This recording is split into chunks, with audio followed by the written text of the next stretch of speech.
Yo, what's going on guys? Welcome back to another video. If you are wondering what to build on Samira on patch 14.20, this video will be perfect for you. I'll be giving you a build you can hard force every single game. I'll be talking about the flexible builds, the items on Samira. I'll probably also talk a little bit about the runes.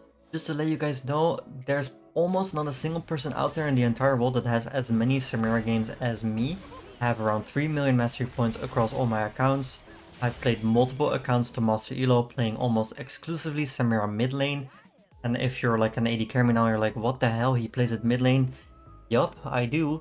But the builds are gonna be pretty much the same. And so is the gameplay, you just play it mid. And that's not really to flex, it's just to let you guys know that I do have experience.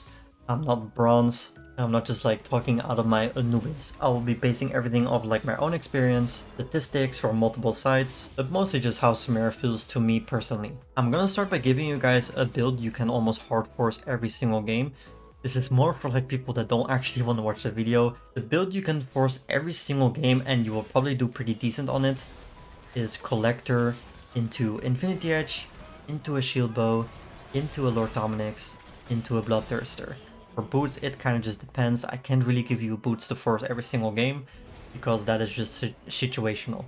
So now that that is out of the way, I will start with the boots. Boring, but I mean, you gotta buy your boots.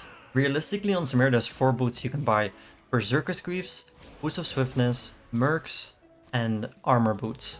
Plated steel caps, whatever you want to, I just call them armor boots. So Berserker's Greaves I personally don't really like. I think this is not really a real item on Samira. I don't think you care about attack speed at all in this champion, because you can do an insta combo anyway, and it's not like you're cutting a lot with auto attacks. You can buy this, it has the benefit of being able to transform into a Zephyr late game when you're like fully maxed out. But yeah, that's about it. Then there's Boots of Swiftness. This is actually a really underrated item. I really like this item on Samira.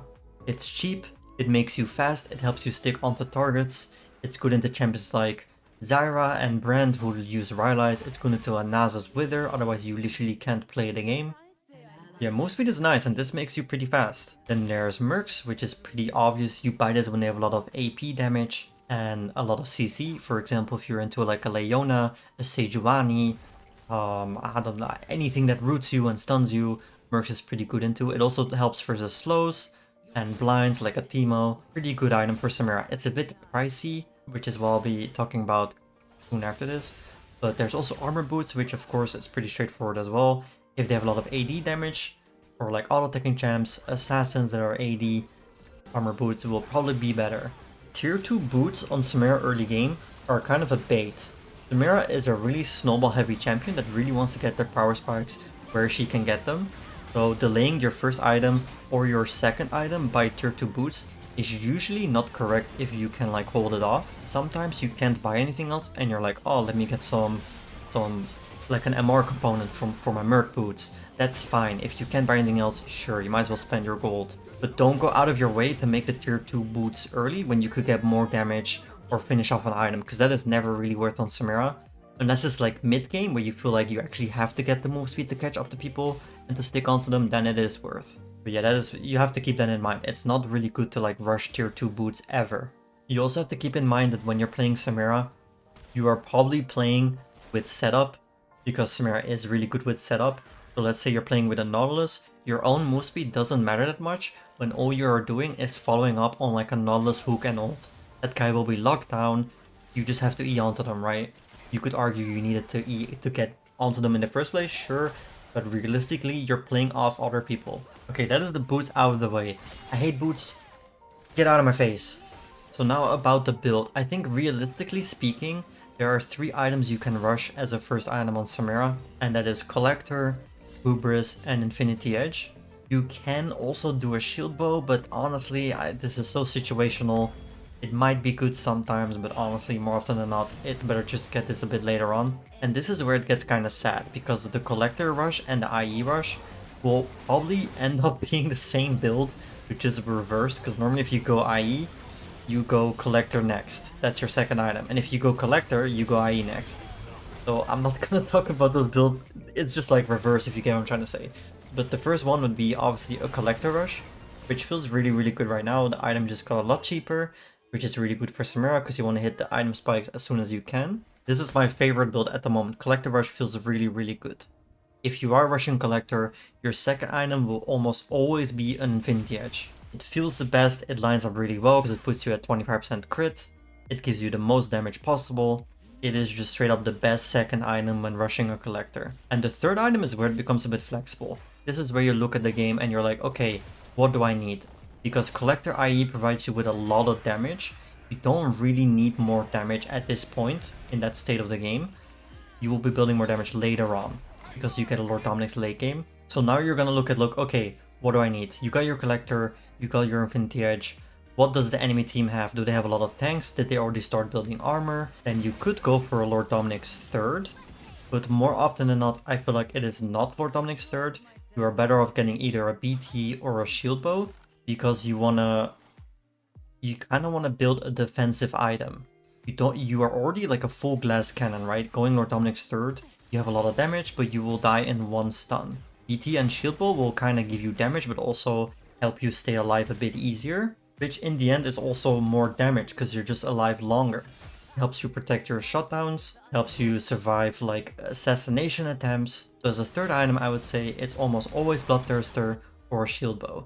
Now you're wondering, okay, which one do I pick though? And this kind of depends as well. You have to again look at the enemy team. Shield bow is really, really good into high burst champions. For example, on Akali, a Zed, a Fizz. If those champs are on an enemy team, shield bow feels really, really good. BT is a bit more value into champs like, for example, a Swain or a Cassiopeia. Champs that don't really burst you down, but do like a long extended fight where you get more value from the healing. Like versus Zed or Akali, you can barely even hit them when they're all healing you because of like Shroud and they're swapping around. BT doesn't do that much, but versus a Swain, a champion you can hit the entire time when they're on you, BT has a lot more value. So that's how you kind of decide if it's shield bow or BT as a third item. And then as a fourth item, this is where you're like pretty far into the game, like let's say 28-ish minutes, maybe like 26 if you're doing really well. And again, you gotta look at the enemy comp. Do they have tanks? Do they have armor items? You're getting at a point where Lord Dominik's is really, really good in general, right? Because people are scaled up to higher levels, they have more base armor. So a Lord Dominik's is always really, really good as a fourth item, even into squishy champions. For some reason, some people think that Lord Dominik's is not built into squishies. Awful, awful opinion. People have base armor that scales up to quite a bit, like 50% damage reduction. So Lord Dominik's fourth is really, really good. But if you build a shield bow or a BT as your last item as a third item, and you feel like you don't need Lord Dominik's and you need more survivability because there are like a lot of squishy champs or there are like a lot of assassins, you could still opt into the one that you didn't build yet. So a BT or a shield bow again, or a double defensive damage build, I guess you can call it. If you got Lord Dominik's as your fourth item, then as a last item you can obviously go for a shield bow or a BT. But you don't always need to go for those items. You can also opt into other items like a Guardian Angel will never really be bad. You can go for a Randuin's, let's say they have like double crit carries, then Randuin's is pretty nice. You can go for a Jack Show, you can go for a Spirit Visage, especially if you have a BT. You can go for Death Stance. Sometimes I even build the MR item Rukern. It's really not that bad. I kind of like this into Karthus. Yeah, all very viable items. Also a quick mention between Lord Dominik's and the anti-heal Lord Dominik's, mortal reminder. This is pretty straightforward, right? Like if you need the anti-heal, get the anti-heal one. Ideally, you don't want to get the anti-heal one and it's better if your teammates get it, but sometimes your teammates just grieve and you don't have a choice and no one has anti-heal and it's like, oh, okay, I guess we lost because no one has bought it. So you just buy it yourself. Okay, so that was pretty much the like core build number one. Then there's the second build. Pretty much the only viable other build, which is just a Hubris Rush, which is kind of what our best item was last patch. And I actually think it's still really, really good. It might honestly even be better than Collector. But to me, Collector just feels so good. Like the execute feels so nice. The build path feels so nice. But Hubris is a really, really solid item on Samira. What you could do with Hubris is go into more like an Electrocute page and play a bit more like Assassin-like. I've been playing it quite a bit mid, like Hubris, Electrocute. Now with the new Collector, it's probably Collector second into like an IE. I'm not gonna lie, the build will just look the same after that. Sadly, there's not much variety on Samira, that's kind of just all we can do. Like that build would look like Hubris into Collector, into IE, into again, you have to like look BT, Shield Bow, or Lord Dominik's. I wish there was kind of more to say, but that's kind of just the two builds most flexibility we have is choosing between a shield bow and a BT and a Lord Dominic's and when we build those items, but that's kind of about it. I will mention some other items. There is Ghostblade, which I don't think is completely terrible. I think this makes more sense if you're playing it mid lane. It doesn't really feel that good though. It does have the benefit of being very cheap. It's alright, it gives you move speed, it helps you roam, it helps you stick on targets, it helps you catch up to targets. You could buy this, wouldn't recommend it. There's Serpent's Fang, which is a viable item as well. This is pretty good if you're playing into like a lot of shield champions. A Lulu, a Janna. The problem with Samira is that non-crit items usually feel pretty bad, because you can get this and it's not bad because you're doing anti-shielding, but you're just losing out on crit, and if you have an IE, losing out on like 25% crit just doesn't feel that good, which is why our build is always so limited. Which is also the same reason why I feel like Hexdrinker is never really viable for Samira. Like, yeah, you can buy this when they have a lot of AP gems, and it won't be terrible, but I feel like Shield Bow essentially just does the same, but also giving you a lot more damage because you just add more crit to the IE. So I feel like Maw and Hexdrinker is just kind of fake on Samira. You can buy a QSS, that's a pretty decent item, kinda. Again, sadly this no longer has crit, but sometimes you just need a QSS, so you can buy this. This would just take the spot of like either the BT or the Shield Bow in your build, probably. I'm not gonna lie though, I would probably only get this for Malzahar. Like, it's not a good item. It's just not. It's expensive, it has low AD, it has a lot of MR I guess, which is nice, but this is not something you want to be building often. It's like you don't have a choice, so I'm gonna build this type of item. Spirit Visage, I'd like to like just talk about like real quick. I think this item is pretty good on Samira if you have a BT. Like, this is really good synergy with BT. So if you have a build BT and they have a lot of like AP champs, this can like keep you alive infinitely. You're just healing with MR, really nice combo. I guess I could talk about the beginning starting items that I forgot to mention. You can go either for a longsword start and like 3 potions or refillable. You can go for a Doran's Blade start or a Doran's Shield start. I think if you're playing at bot lane, it will almost always just be Doran's Blade. If you are playing at mid lane like me, you could go for a Doran's Shield if it's like a heavy poke mage. But I'm not gonna lie, I really like longsword start. Longsword start and 3 potions or refillable, because it gives you, how do I say it, like a cheat into collector, right? Because you already bought a component to collector early. So this makes it so you get your collector really early compared to a Doran's Blade start, if that makes sense. Alright guys, that's pretty much it for this video.